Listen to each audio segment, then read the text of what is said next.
살다 보면 놀라는 일들이 꽤 있습니다. 우리 인생 살다 보면 예상치 못한 일들 때문에 놀랄 일들이 꽤 많은데요. 보통 놀랄 때는 전혀 예상하지 못한 일을 갑자기 만난다거나 혹은 이전에 알지 못했던 어떤 충격적인 사실을 접하게 될 때 우리는 놀랍니다. 신앙생활 하는 중에도 대부분 믿는 사람들이 공통적으로 놀라는 시점들이 몇 군데 있습니다. 공통적으로 놀라고 의아하게 되는 그 포인트들이 몇 군데 있어요. 먼저 신앙생활에서 첫 번째로 놀라는 순간은 언제냐면요, 우리 자신이 얼마나 큰 죄인인지를 처음으로 깨달을 때입니다. 하나님을 알지 못하던 때에는 별로 부각되어 보이지 않았던 우리 안에 심각한 죄들, 그 상태들이 어느 날 갑자기 다시 보이기 시작하면서 그로 인해 놀라는 일들이 나타나죠. 그동안 창조된 목적대로 하나님의 영광을 위해 살지 않고 내가 나를 위하여 내가 주인공이 되어 내 마음대로 살았던 것, 그것이 죄의 핵심 문제였다는 것을 깨닫게 될 때 그로부터 시작된 모든 죄의 문제들이 우리의 삶의 그 부가물들이 새롭게 보이기 시작하는 거죠. 그리고 그동안 내가 살아왔던 죄된 삶은 더 이상 내가 머물러서 있어서는 안 될 것이라는 것을 깨닫기 시작합니다. 그동안 죄인지 모르고 살았던 삶에 대해 이제 어찌할꼬 하며 그 통회하는 마음으로 나아가는 때입니다.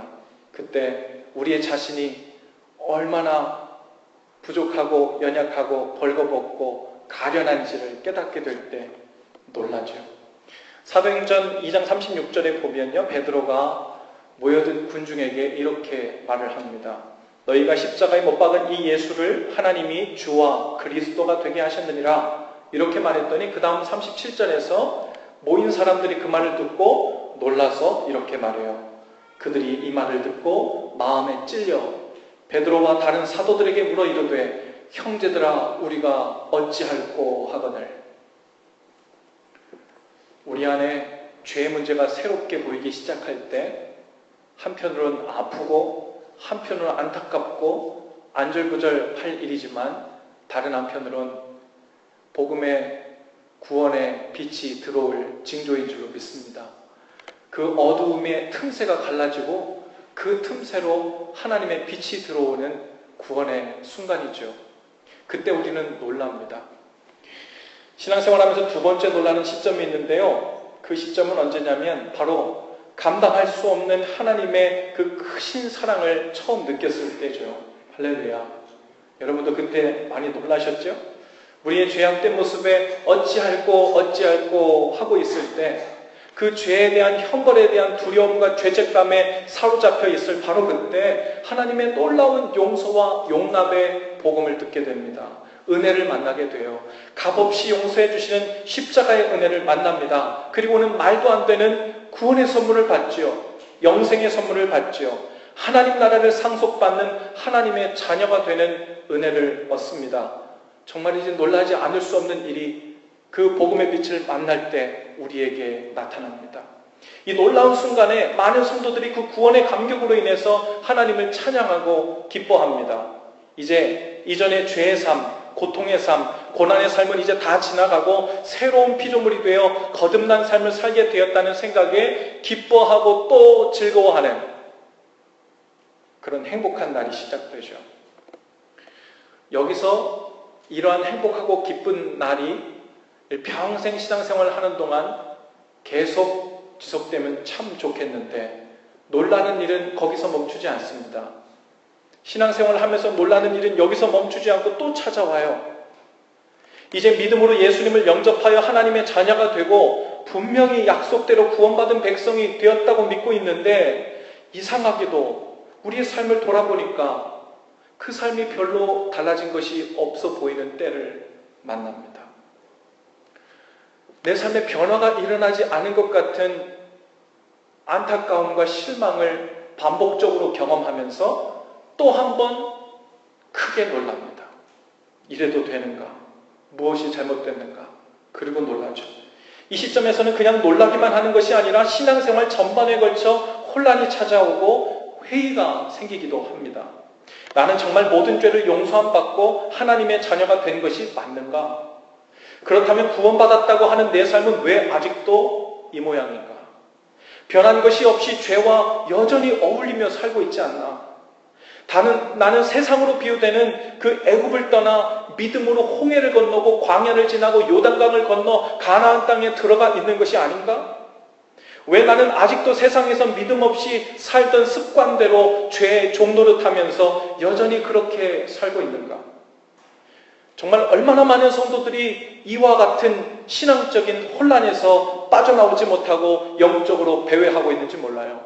우리 제자훈련을 해봐도 많은 질문들이요, 이와 비슷한, 이와 관련된, 이로부터 시작된 질문들이 많음을 경험하게 돼요. 바로 이 시점에서 바른 이해와 판단을 하지 못하면 우리는 두 가지 왜곡된 신앙생활로 흐르기가 쉽습니다. 하나는 자신은 처음부터 종자가 좋지 않은 구원받을 자격이 없는 구제불능의 사람이라고 자책하면서 힘 빠진 신앙생활을 울며 겨자먹기로 지속하는 거예요. 세례도 받고 교회 생활도 시작했는데도 삶이 바뀌지 않으니까 자신의 신앙은 무언가 something different, something important, 아주 중요한 그 무언가가 빠진 것 같은, 혹은 진실되지 않은, 내 신앙은 가짜인 것 같은 느낌에 사로잡히기도 하지요. 그래서 괴로워하고 답답해하는 신앙생활이 지속됩니다. 또 오해를 하게 되면 또 다른 쪽의 신앙적 왜곡이 찾아오는데요.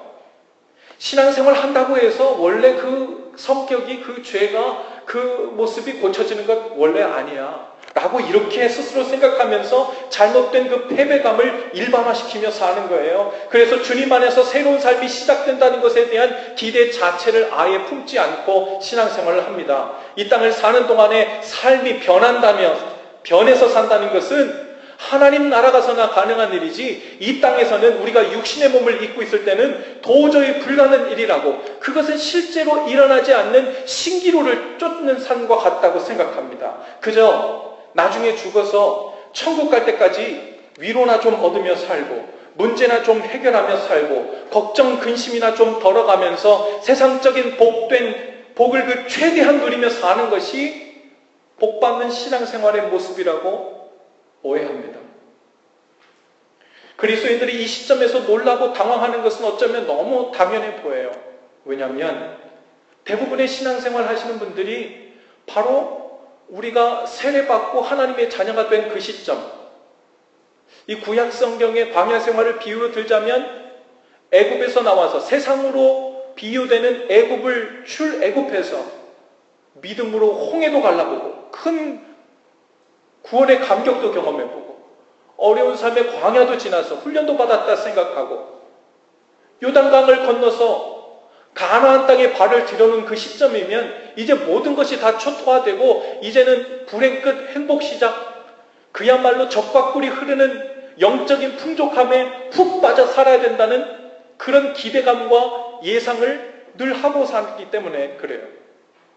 요단강을 건너 목적지인 가나안 땅에 들어왔으니 이제 하나님이 약속하신 젖과 꿀이 흐르는 삶을 살겠구나, 이런 생각을 하고 있기 때문입니다.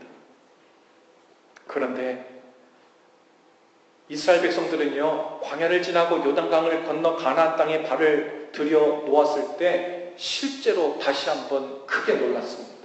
뭐 때문에 놀랐어요? 하나님께서 허락하신 약속의 땅이었던 그 가나안이 자신들이 들어와서 젖과 꿀이 흐르는 땅으로 풍성한 수확물을 누리며 사는 비어있는 공간이 아님을 확인하게 된 거예요.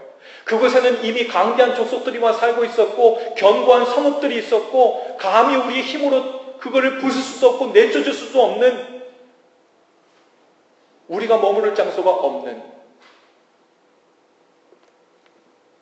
그 현실과 맞닥뜨린 겁니다. 그리고서는 놀랍니다. 거인 족속들이 살고 있었어요. 많은 그리스도인들이 바로 이 시점에서 동일하게 놀라고 의아해하죠. 나는 예수님을 영접해 세례도 받고 구원받은 하나님의 자녀가 되었다고 했는데 왜 내 삶에는 여전히 젖과 꿀이 흐르는 삶이 사라지지 않는 건가? 왜 우리 가정은 온 식구가 세례받고 말하자면 요단강을 건넌 지 한참 되었는데 왜 젖과 꿀이 흐르는 행복한 믿음의 가정을 이루지 못하고 있는가 하고 의아해하는 거예요. 그런데 사실 이 일은 놀랄 일이 아닙니다. 성경에선 요단강 건너서 가나안 땅에 발만 붙이면 그때부터 불행 끝 행복 시작이라고 말한 적이 없어요. 요단강 건너 가나안 땅에 발을 붙이자마자 거기에 자리를 깔고 천막을 치고 그곳에서 가나안 땅이 주는 풍족함을 누리며 사는 것이 성도들의 신앙생활이라고 말한 적이 없어요. 오히려 이제 가나안 땅에 도착했느냐? 이제 본격적으로 내가 너희에게 주겠다고 약속한 이 가나안 땅, 젖과 꿀이 흐르는 땅을 차지할 시간이다. 정복전쟁이 시작되어야 된다고 오히려 분명히 말씀하신 부분입니다. 여러분, 우리에게는 아직 이 신앙의 여정이 끝난 것이 아니에요. 세례받고 가나안 땅이라고 생각되는 우리가 그리스도인이라는 칭호를 얻고 교회에 등록했다 해서 우리의 신앙생활의 여정이 끝나고 복된 날이 시작되는 것이 아니에요. 바로 거기서부터 땅만 밟았지 아직 그 땅은 부정이 가득하고 우상숭배가 가득하고 하나님의 뜻으로 통치되지 않는 땅이란 말이에요. 하나님께서는 하나님의 백성들에게 가나안 땅에 도착했느냐? 지금부터 너는 내 말에 순종하고 내 말에 믿음으로 반응해서 이 가나안 땅 한 뼘 한 뼘 한 성읍 한 성읍을 주님의 뜻에 의해서 통치되고 말씀에 의해서 운영되는 젖과 꿀이 흐르는 진짜 하나님 나라로 주님 원하시는 그 나라로 변화시켜 가라고 우리에게 명령하신 거예요. 그 가나안에 살고 있는 죄의 족속들을 몰아내고 불순종의 족속들을 몰아내고 하나님의 뜻과 통치로 다스려지는 땅이 될 때 비로소 하나님의 약속하신 젖과 꿀이 흐르는 삶을 살게 된다는 말입니다. 할렐루야. 그런데요, 여기까지 오면요, 우리는 우리 언제까지 전쟁만 해요? 언제까지 싸우기만 해요? 언제까지 고단한 신앙생활만 합니까? 그런데 이 정복전쟁은요, 고단하고 힘든 정복전쟁이 아니에요. 그 안에서 우리는 하나님의 통치와 하나님의 능력을 경험하게 됩니다. 주님께서는 이미 우리에게 주신 땅이라고, 그래서 약속의 땅이라고 한 거예요. 믿음으로 주님께 순종해서 걸어 들어가기만 하면 주님이 대신 싸우시고 주님이 대신 거류민들을 내쫓아 주신다고 말씀하셨어요. 가장 경계해야 될 것은요, 가나안 땅 초입에 간신히 발을 들여놓고서 마치 그것으로 구원의 여정, 출애굽의 여정이 목적지에 도착한 것처럼 착각해서 가나안 초입의 대강 자리를 잡고는 가나안 족속들과 함께 섞여서 그 땅을 누리며 살기로 결단하는 것, 그것이 신앙생활에서 가장 경계하고 가장 조심해야 될 시점입니다. 우리에겐 영적인 정복전쟁이 남아있어요. 요단강을 건넜다 할지라도 죄라는 가나안 족속들을 우리의 삶과 마음에서 쫓아내는 전쟁을 날마다 벌이지 않고는 하나님의 나라를 실제로 경험하지 못합니다. 하나님의 뜻에 순종하지 않고 죄의 습관에 매여 죄의 종노릇하며 살아왔던 태도를 그 마음에서 끊어내고 쫓아내는 전쟁을 날마다 주님의 능력으로 해내지 않고는 젖과 꿀이 흐르는 그 약속의 땅이 무엇인지 실제로 경험하는 삶과 거리가 생깁니다. 우리가 도착한 가나안 땅에는 여전히 우리 힘으로 어찌할 수 없는 여리고성 같은 견고한 죄의 진이 자리 잡고 있어요.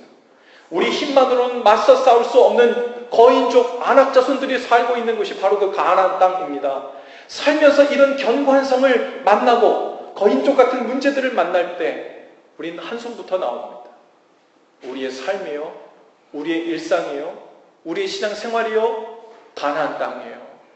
하나님께서 그 안에 딱 비워놓은 상태에서 젖과 꿀만 잔뜩 집어넣고 우리에게 누리라고 주신 것이 우리의 삶이 아니고, 우리는 약속의 자녀이고 우리의 구원은 약속되었지만 그 구원이 구체적으로 우리 삶 가운데 경험되고 체험되려면 하나님의 뜻이 우리의 삶의 한복판, 우리 일상의 한복판에서 구체적으로 실현되어 나갈 수 있도록 우리의 삶에 있는 하나님 기뻐하시지 않는 요소들을 날마다 쫓아내는 삶으로, 하나님의 뜻이 우리의 삶을 점령하는 삶으로 들어가라 우리를 날마다 초청하시는 거예요. 여러분, 도저히 변할 것 같지 않는 우리 스스로의 우리 안에 있는 죄성, 이것이 마치 여리고성처럼 도저히 무너뜨릴 수 없을 것 같은 견고한 진처럼 우리를 실망시키지 않습니까? 야, 이 여리고성 내가 무너뜨려 보려고 해머로도 때려보고 물도 쏘아보고 주먹도 때려보고 욕도 해보고 실망도 해보고 별짓을 다 해봤는데 도저히 내 안에 있는 이 죄성이, 이 견고한 진이, 이 여리고성이 무너지지가 않아요.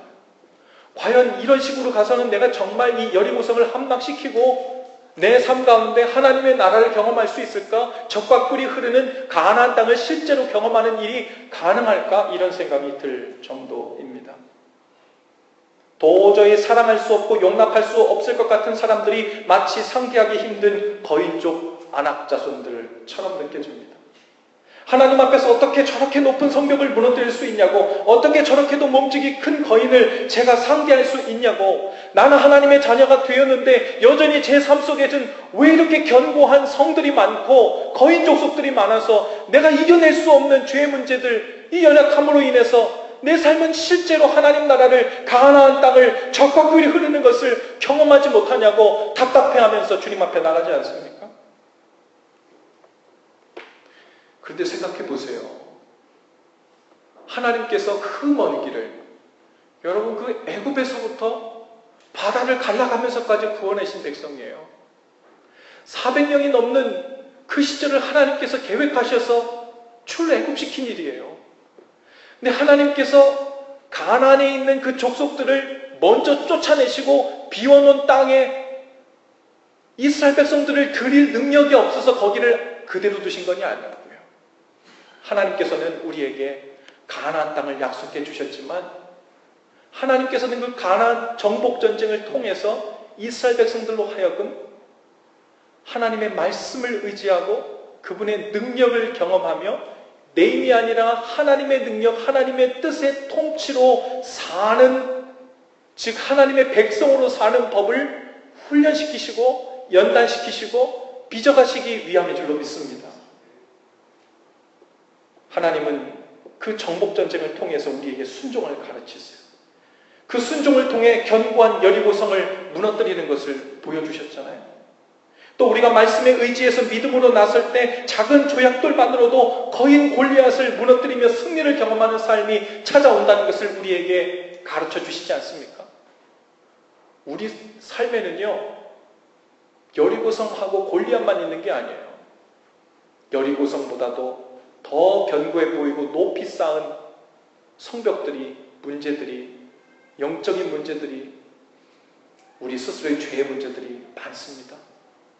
도저히 이겨 넘어뜨릴 수 없을 것 같은 골리앗보다도 더 덩치 큰 산 같은 적군들이 많습니다.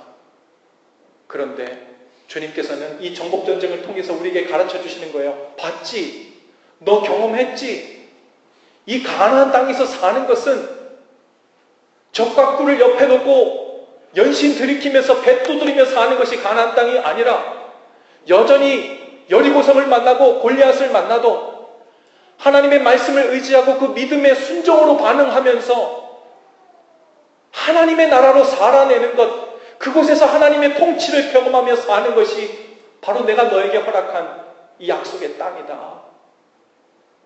나를 의지하며 내 능력으로 살 수 있게 되었을 때 너는 비로소 하나님 나라를 살게 되는 거야. 내 자녀로 산다는 것, 믿음으로 산다는 것이 무엇인지 비로소 알게 되는 거다. 그것을 가르쳐 주시는 겁니다.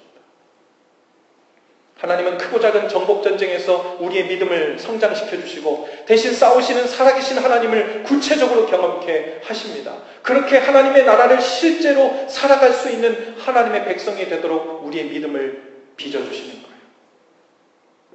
그렇게 우리의 삶의 한 부분이 진정한 하나님의 통치와 다스림이 있는 하나님 나라로 서서히 변해가는 거예요.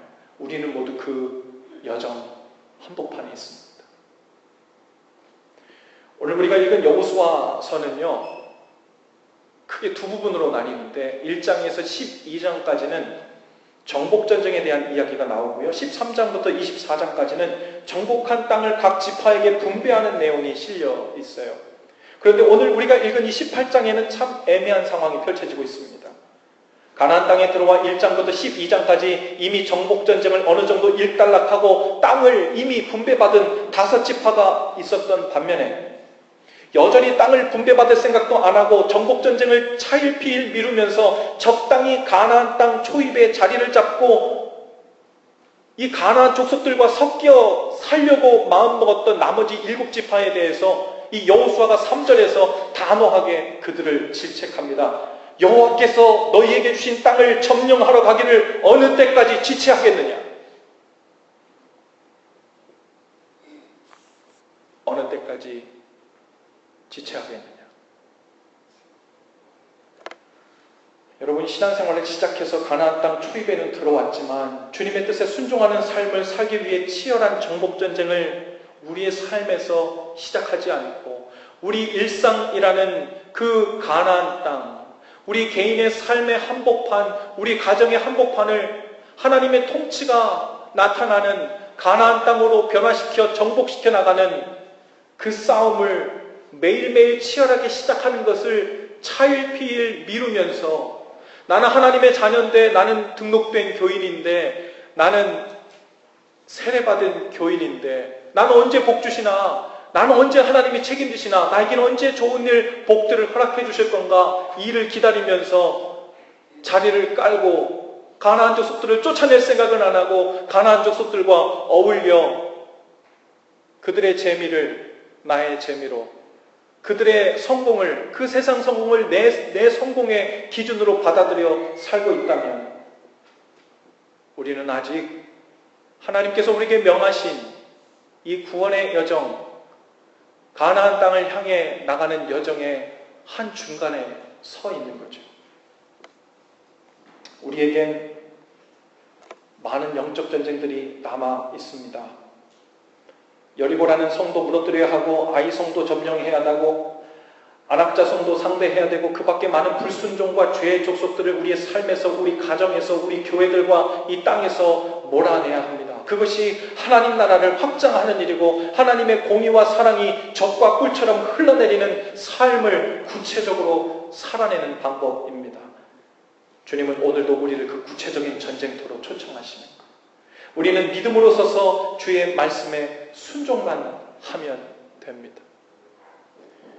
여호수아가 싸움꾼으로, 장군 중에 장군으로 널리 알려졌지만 그것은 승리를 많이 했기 때문인데요. 그런데 알고 보면 여호수아가 승리를 많이 했던, 가는 곳마다 이길 수 있었던 건 2가지 비결이었습니다. 특별한 전략이나 엄청나게 힘이 세서가 아니라 2가지 이유 때문이었는데요. 저를 한번 따라해 보시겠어요? 하나님의 약속에 대한 믿음, 하나님 말씀에 대한 순종. 이 2가지를 가지고 하나님께서 명하신 가나안 땅을 정복해 들어간 거예요. 여러분, 아무리 기죽게 만드는 강대한 적군이라도 여호수아가 하나님께 묻습니다. 하나님, 저 성을 오늘 함락시킬까요? 싸우러 올라갈까요? 그러면 하나님께서 그래, 싸우러 올라가라. 내가 오늘 저 성을 내 손에 붙였느니라. 그러면 올라가 싸우는 거예요. 아이성 같은 아무리 작은 성이라도 하나님, 제가 오늘 저 족속들을 몰아내러 올라갈까요? 아니다. 기다려라. 그러면 기다리는 거예요. 하나님 말씀에 대한, 즉 하나님께서 이 땅을, 이 성읍을, 우리의 일상이라는 가나안 땅, 우리 가정이라는 가나안 땅, 우리의 삶이라는 이 신앙생활이라는 가나안 땅을 우리에게 이미 승리하시고 허락해 주셨다는 것, 약속으로 주셨다는 것을 믿는 믿음이 첫 번째고요. 그것을 구체적으로 정복해 들어가는 과정에서는 하나님의 말씀에 순종으로 반응하는 것, 그 2가지가 무기가 돼서 바로 하나님의 나라가, 그 가나안 땅이 실제로 경험되었습니다. 여러분, 혹 여러분 중에 정복전쟁을 하다 말고 손을 놓고 중간에 주저앉아 계신 분이 있습니까? 이 정도쯤 몰아냈으면 괜찮겠지. 그래도 이 정도면 7, 80%, 8, 90% 몰아냈으니까 나머지는 그냥 두고 이제는 대강 이 가나안 족속들과 대강 주고받으면서 즐기며 살아도 되지 않을까, 그런 생각을 할 수 있을지 모르겠어요. 그런데 그렇지 않습니다. 가나안 족속들을 모두 몰아내기 전에 멈추면 그것이 꼭 우리에게 화로 다가옵니다. 분명 하나님은 가나안 족속들을 남김없이 모두 몰아내라고 하셨는데 그것에 대한 불순종으로 인해 생긴 안타까운 사건들을 우리가 보게 돼요. 여호수아 11장 22절에 보면 여호수아도 가나안을 정복하면서 가나안 족속들을 다 몰아낸 지역도 있었지만 다 몰아내지 않고 남겨놓은, 아주 조금 남겨놓은 지방들이 있었어요. 거기에 보면 여호수아 11장 22절에 보면 오직 가사와 가드와 아스돗이라는 지방에만 가나안 족속들을 약간 남겨두었다고 나와요. 이 정도는 괜찮겠지 라는 생각을 했던 것 같습니다. 그런데 이것이 나중에 두고두고 문제거리가 되었다고 해요. 나중에 이 가사 지방에서는 나중에 사사로 온 삼손이 그 가사 지방 여인으로 인해서 넘어지죠. 가드 지방에서는 골리앗이 나와서 이스라엘 전체를 위태롭게 하는 일이 발생합니다. 아스돗 지방에서는 하나님의 법궤를 빼앗는 일이 발생해요. 말씀에 순종하여 모두 남김없이 몰아내지 않고 중간에 정복전쟁을 멈추고 적당히 가나안 족속들과 그 땅에서 섞여 살기로, 정착하기로 마음먹기 시작했을 때 그것이 나중에 화근이 되었음을 우리가 보게 됩니다. 여러분, 우리는 가나안 땅 초입에 발을 들여놓으면서부터 그 약속의 땅을 하나님의 뜻으로 다스림받는 진정한 약속의 땅이 되도록 만드는 사명을 부여받았습니다. 오늘 우리 각 개인의 삶이 약속의 땅이고 우리 일상이 약속의 땅이고 우리가 가정들이 하나님의 뜻으로 충만하도록 정복되어야 할 가나안 땅인 줄로 믿습니다. 물론 우리가 이 땅을 정복하며 점점 하나님의 나라를 확장한 후엔 영원히 완전한, 끝나지 않는 하나님의 나라가 우리 가운데 기다리고 있지요. 오늘 우리 속에 있는 반드시 몰아내야 할 것이 무엇인지 한번 생각해 보세요. 우리 가정이 적과 꿀이 흐르는 약속의 땅이 되기 위해서 먼저 몰아내야 될 것이 무엇일지 한번 생각해 보세요. 세상적인 성공을 쫓아 살려는 마음을 몰아내야 합니다. 그것을 내 성공으로 여기며 사는 마음 몰아내야 합니다. 우상숭배예요. 나를 위해 내가 원하는 대로 살려는 이기심과 교만 몰아내야 합니다.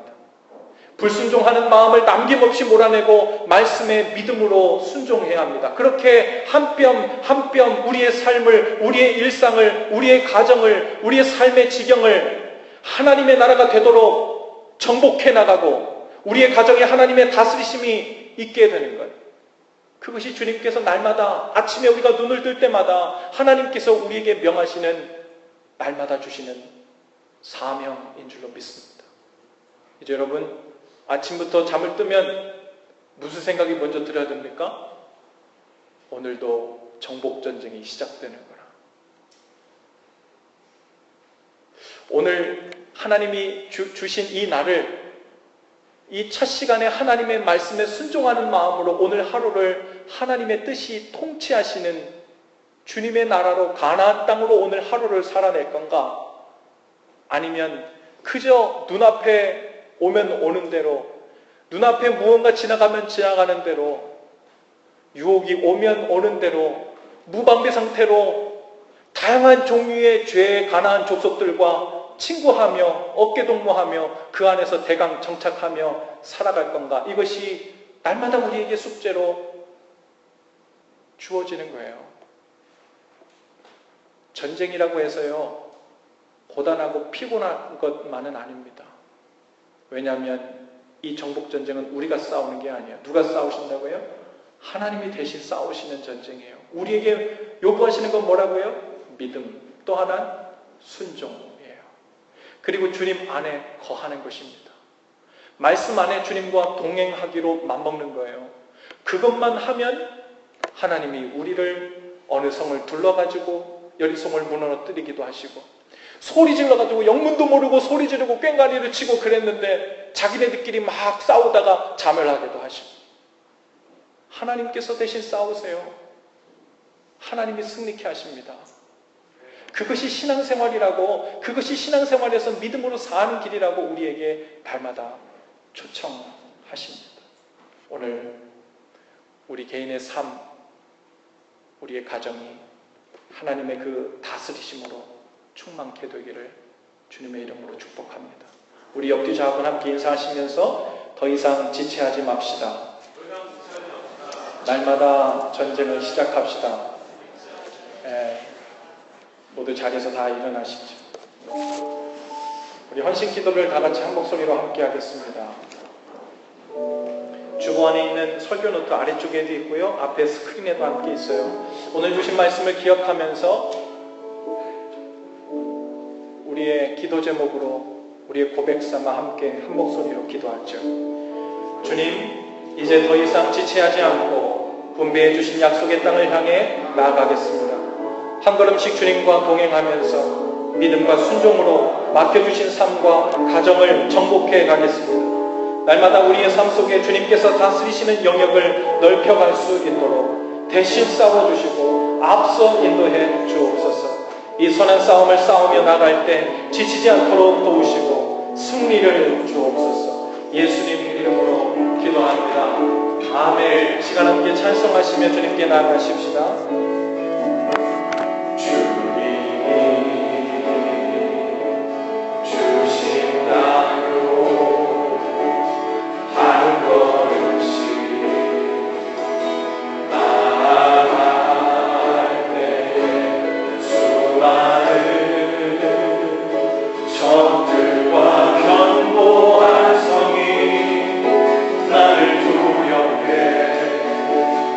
하지마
앞에 간구하며 나가실 때 주님, 제 삶이, 제 일상이, 제 가정이, 이 교회가 주님 저에게 맡겨주신 저의 삶이 바로 저에게 정복하라 명하신 가나안 땅인 줄로 믿습니다. 이제 더 이상 자기의 주저앉아 지체하며 기다리고만 있는 신앙생활이 되지 않게 하시고 적극적으로 일어나 귀하라 명하신 약속의 땅을 향하여